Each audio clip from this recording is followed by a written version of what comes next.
Safi mtazamaji, kwenye video hii nataka nikupe interview ambayo ni special kabisa. Ni interview ambayo the people's president siku jana, kama unakumbuka vizuri, alikwenda kusali. Unajua baba ni wa SK na nini, and kama ilivyo kawaida, unajua Raila sio mtu wa kuzungumzia issues za siasa na nini kanisani. So alichokifanya ni kuita vyombo vya habari, jamani nisamehe, sio kuita. Vyombo vya habari vilimfuata na ikawa amenyosha maelezo kadhaa, unanielewa. So wakazungumzia issues nyingi kabisa ambazo zimekuwa zikiendelea kwenye mitandao ya kijamii. Nataka nikwambie kitu kimoja leo hii mtazamaji wangu, kwamba usiamini chochote ambacho unakiona kwenye mitandao ya kijamii, kwa sababu kuna mengi sana ambayo yamezungumzwa kuhusu Raila Odinga, kwa sababu sasa ashaonekana mtu mkubwa, ashaonekana mtu ambaye anapendwa na watu wengi. Kwa hiyo unajua, ukisha kuwa level ya Raila Odinga ni lazima unakuwa na maadui. Yaani ukiona watu hawakushambulii na umeshafika level ya Raila Odinga, basi inamaanisha una fake. Bado haujafikia hatua ya kusema kwamba wewe ni mzito. Hapana. Mtu mzito ambaye ashafikia level za Raila Odinga, bila shaka atakuwa na watu ambao wanamharibia jina, wanamwambia ABCD hivi na vile. So ni mtu ambaye lazima anaongelelewa kwa sababu ukubwa wake, watu wanamkubali.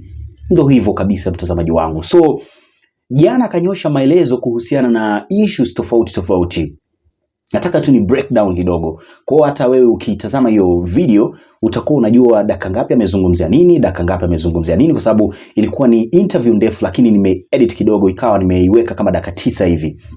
Baba akinyosha maelezo kabisa, and leo hii utapata ukweli ambao labda kwa namna moja au nyingine haukupata, au wewe ulichokipata ilikuwa ni kitu kingine tofauti kabisa. So hapa the people's president amezungumzia issue ya Joho. Wajua tangu tunatoka kwenye uchaguzi na nini, Joho hajaonekana sana, unanielewa. Labda kwenye mitandao ya kijamii mara moja yupo ana enjoy life na nini na vitu kama hivyo. So Joho kutokuwa karibu na Raila Odinga au kutoonekana karibu na Raila Odinga, watu wengine wamekuwa wakisema kwamba inaonekana Joho sijui alitoka Azimio sijui na nini. Kama kawaida kuna bloggers ambao mara nyingi wanapenda kuchafua sana ionekane kwamba Azimio imeisha na vitu kama hivyo.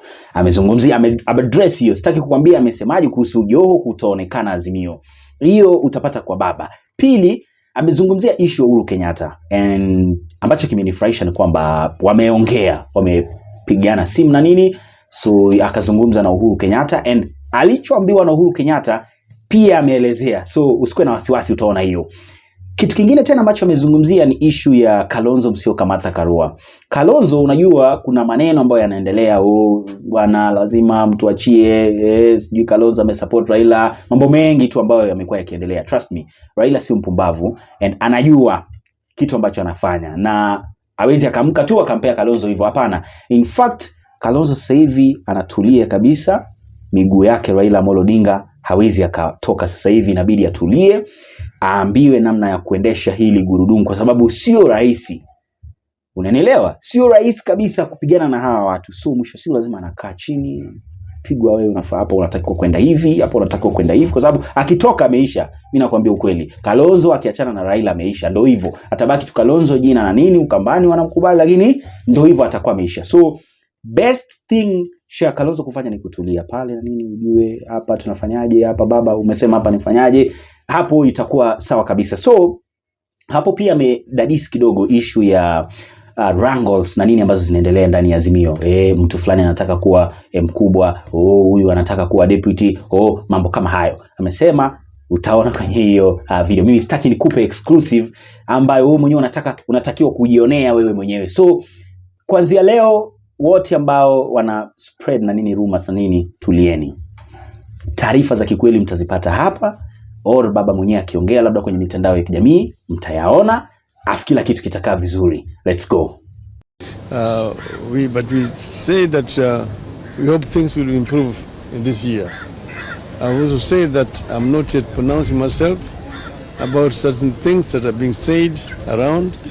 I've also actually requested other politicians to desist from politicizing the church service. That when we go to the church, we go to pray. When we want to talk about politics, we get out of the church and then talk politics. We should not be given government programs, what the government is doing in the church. That is politics. Let us go and pray with Christians and talk about the politics outside the church. So I will be talking, as I mentioned, to Kenya after St. John's has spoken.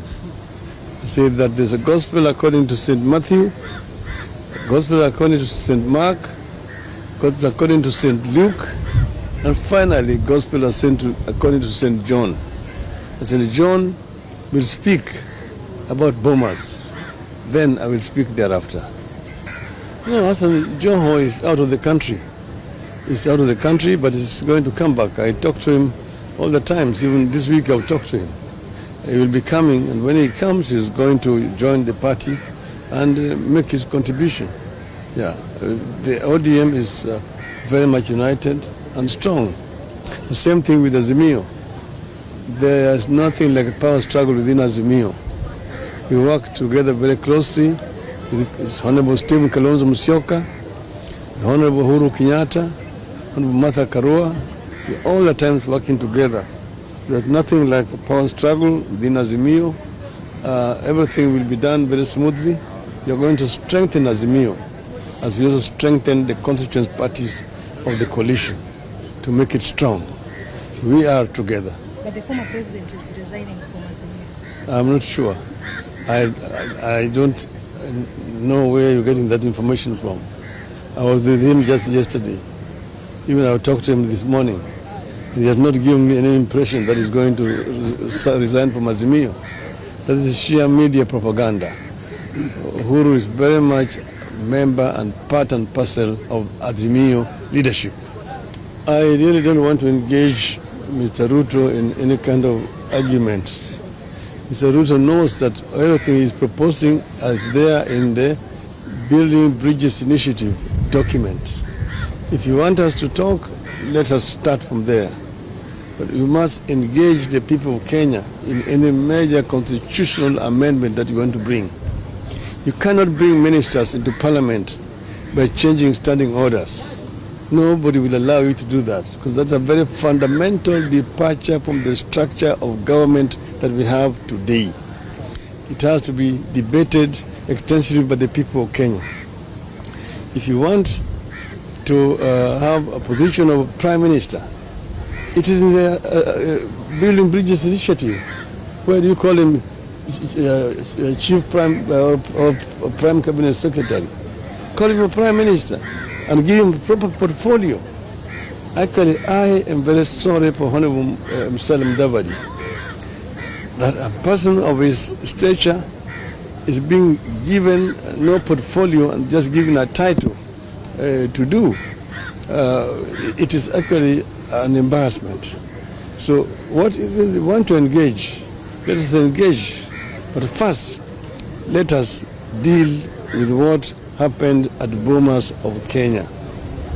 Let us deal with what happened at Bomas of Kenya, because that is what is going to solve the problem of this country. When Kenyans know exactly who won or who lost the elections. A coup is done against an existing government. The military could not have done a coup against itself.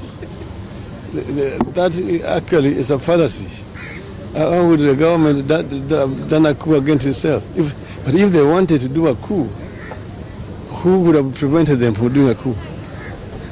Honorable Uhuru Kenyatta said that he wanted free and fair elections and that the government will not interfere in any way whatsoever. What's happened is what all Kenyans know. The coup which was done by civilian coup by one called Mr.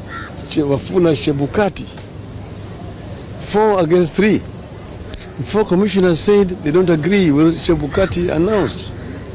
And Chebukati says he's the one who had the figures. So you ask yourself, who is lying to Kenyans? Who is telling the truth? That is what I'm talking about. That is what Kenyans must know, because there will be no point in Kenya going again in 2027 to vote if at the end of the day you end up in such a charade and chaotic situation like we saw at the Bomas of Kenya. So if they're talking about audit, yes, let us audit. Begin first by auditing Mr. Chebukati. Where was he for the last 80 years when he disappeared? And where did he get the results that he announced? That is the question that must be asked. If you can answer those questions, Kenyans will be happy. Kenyans will be happy. That's what we've been talking about, and we will not stop talking about this. And what I've said, I don't want to speak much until St. John has spoken. Safi, I think kila kitu ipo salama, iko sehemu pazuri kabisa. Jamani, nawaambia kila siku. Porojo achaneni nazo hizo. Tulieni bwana, baba kama na taarifa atawaambia mjue kwamba sasa hivi ndo njia huu ambao tunafuata. So issue tu kurupuka tu kuamka kusema hivi. No, tulia, utaambiwa taarifa ilivyo, acha kusikiliza watu. It's very simple mtazamaji wangu. I think upo vizuri kufikia sasa hivi, una details za kutosha. In case una kitu kingine ambacho unataka kujua kuhusiana na labda Azimio inavyoenda au Kenya Kwanza inavyoenda, usiogope jamani. Uliza tu swali hapa chini kwa sababu this time 2023 ni kufanya na kukuonyesha kwamba ndo hivi iko hivi. Kwa sababu next nakupa drama ambayo imetokea Kiambu County leo. Kuna protest kubwa sana. Tunaizungumzia kwenye video ambayo inafuata mtazamaji wangu. Naitwa Mr. WJ. Hii ni ulimwengu wa siasa kama kawiz. Achia tu bendera ya nchi yako hapo chini kwenye sehemu ya comments. Nitakuwa najua nani anafuatilia double updates akiwa wapi, and kama unataka kunisupport, nambari yangu nimeweka hapo chini kwenye sehemu ya comments and I will appreciate. Tukutane kwenye video ambayo inafuata. Bye bye.